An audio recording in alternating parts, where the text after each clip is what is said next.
Pernahkah kamu mendengar kalimat, Kamu kan anak sulung, jadi harus mengerti. Jangan bikin mama tambah pusing ya. Kamu satu-satunya tempat mama bercerita.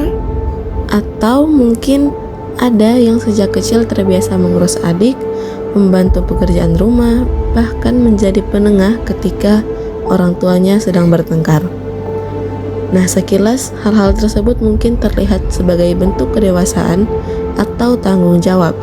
Namun, bagaimana jika seorang anak memikul beban yang seharusnya menjadi tanggung jawab orang dewasa? Dalam psikologi, kondisi ini dikenal dengan istilah parentifikasi.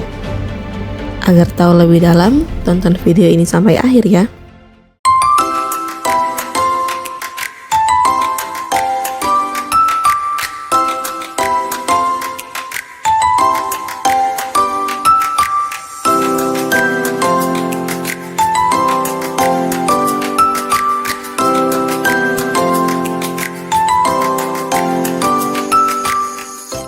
Hai semuanya, jadi pada video kali ini aku akan membahas sebuah topik psikologi yang mungkin jarang kita dengar, tapi sebenarnya dekat dengan kehidupan kita sehari-hari, yaitu parentifikasi. Nah, parentifikasi ini adalah keadaan ketika seorang anak yang mengambil peran dan tanggung jawab yang seharusnya dijalankan oleh orang tuanya. Sederhananya, anak dipaksa menjadi orang dewasa sebelum waktunya. Banyak orang yang menganggap kalau hal ini itu hanya sebagai bentuk kedewasaan atau bakti kepada keluarga atau orang tuanya. Padahal sebenarnya ada batas yang perlu diperhatikan. Membantu orang tua bukanlah sesuatu yang salah. Merapikan tempat tidur sendiri, mencuci piring setelah makan, dan sesekali menjaga adik bukanlah parentifikasi, tapi itu adalah sebagai proses dari belajar bertanggung jawab. Tapi ketika seorang anak mulai kehilangan waktu bermainnya, mulai kehilangan ruang untuk mengekspresikan emosinya, atau bahkan merasa bertanggung jawab atas kebahagiaan keluarganya, maka kita perlu melihatnya lebih dalam lagi. Parentifikasi bisa muncul dalam dua bentuk. Yang pertama ada parentifikasi instrumental. Ini terjadi ketika anak dibebankan tugas tanggung jawab praktis tapi sudah berlebihan.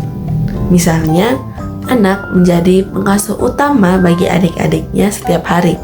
Ia harus memasak, membersihkan rumah, mengurus kebutuhan keluarga, dan bahkan terkadang mengorbankan pendidikan dan waktu bermainnya demi melakukan tugas-tugas tersebut.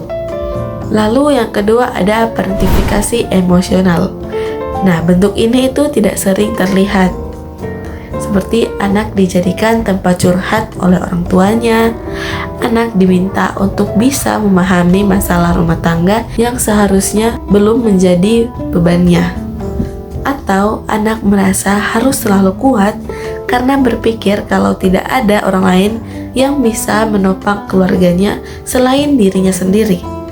Kalimat-kalimat seperti 妈妈今晚不要kamu untuk bercerita.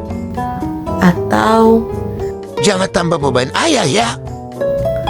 mungkin kalimat-kalimat itu terdengar sederhana, tapi bagi seorang anak kalimat tersebut dapat berubah menjadi keyakinan kalau dirinya bertanggung jawab atas emosi orang tuanya.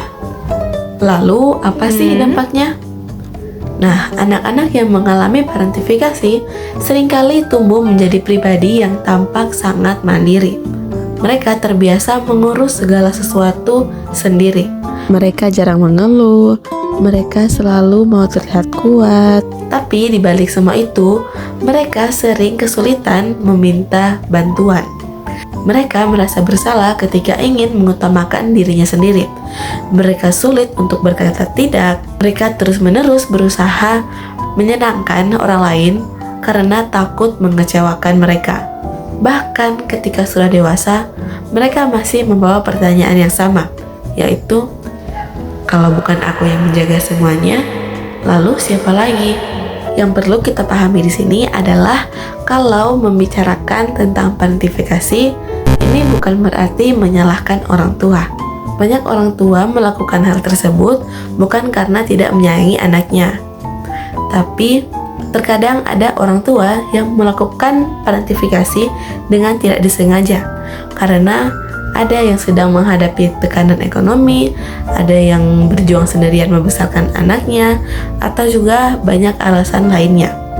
Tapi orang tua yang melakukan hal tersebut, mereka tidak pernah belajar cara mengelola emosi dengan baik, karena mungkin dulu mereka pun mengalami hal yang sama.